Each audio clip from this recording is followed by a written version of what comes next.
Butter idli അവിടെ കണ്ടുപിടിച്ചു. ഈ പൊടി എങ്ങനെയാണ്? പൊടി നമുക്ക് നമ്മുടേതായ രീതിയിലാണ് നമ്മൾ ചെയ്തേക്കുന്നത്. ഇത് വേറെ ആറ്റിൽ നിന്ന് കട വാങ്ങിച്ചതല്ല. പൊടി നമ്മൾ തന്നെ കണ്ടുപിടിച്ചാണ്. നമ്മുടെ ഒരു ടെക്സ്റ്റ് ബഡ്സും പൊടി എങ്ങനെയാണ് നോർമൽ പൊടി ഉണ്ടാക്കണമെന്ന് ആദ്യം യൂട്യൂബ് നോക്കി കണ്ടുപിടിച്ചു. പിന്നെ അതിൽ നിന്ന് പല പല സാധനങ്ങൾ മാറ്റി നമ്മൾ ടെസ്റ്റ് ചെയ്തു.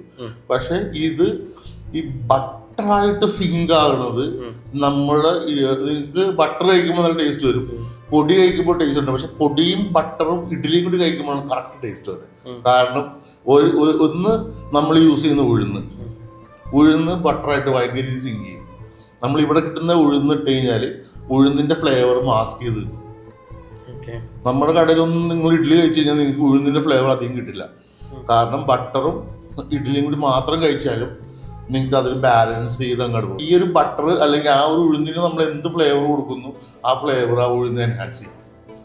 ആ ഉഴുന്നിൻ്റെതായ ഒരു ഫ്ലേവർ അതിനില്ല.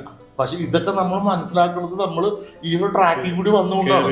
എന്തുകൊണ്ടാണ്? അപ്പൊ ഇപ്പൊ ഉപ്പ് നമ്മൾ ഇടുന്നത് ഒരു കറിക്ക് ഉപ്പിടുക, ഉപ്പിൻ്റെതായ ടേസ്റ്റ് ഇല്ല. നിങ്ങൾക്ക് ഉപ്പ് അധികം കഴിക്കാൻ പറ്റില്ല. അപ്പൊ ഒരു പ്രത്യേക ഒരു ഫീലാണ്. പക്ഷെ ഉപ്പില്ലെങ്കിൽ എന്തിൻ്റെയൊക്കെ ഫ്ലേവറാണോ ടോപ്പിലിരിക്കുന്നത് അതെല്ലാം കുത്തി കാണിക്കും. അതൊന്നും ബാലൻസ്ഡ് ആകില്ല. മല്ലിപ്പൊടിയുടെ കുത്തലുണ്ടാവും, അല്ലെങ്കിൽ മുളക് പൊടിയുടെ കുത്തലുണ്ടാവും. പക്ഷെ മുളക് പൊടിക്ക് ടേസ്റ്റ് ഉണ്ടാവില്ല, മല്ലിപ്പൊടിക്ക് ടേസ്റ്റ് ഉണ്ടാവില്ല. അതിന്റെ ഒരു കുത്തലായിരിക്കും. നമുക്ക് ഉപ്പിട്ട് കഴിഞ്ഞാൽ അതിന്റെ ടേസ്റ്റ് ബാലൻസ് ചെയ്ത് കളയും. അതിന്റെ ഉള്ള ടേസ്റ്റ് എൻഹാൻസ് ചെയ്യും. അതാണ് ഉപ്പ് ചെയ്യണ പരിപാടി. അപ്പൊ ഇങ്ങനെയുള്ള കുറെ കാര്യങ്ങൾ അറിയാവുന്നത് കൊണ്ട് നമുക്കൊരു പുതിയ റെസിപ്പി കണ്ടുപിടിക്കാൻ എളുപ്പമാണ്. ഷെഫ് ആയതുകൊണ്ടാണ് ഇങ്ങനെ ഒരു കിട്ടുന്നത്.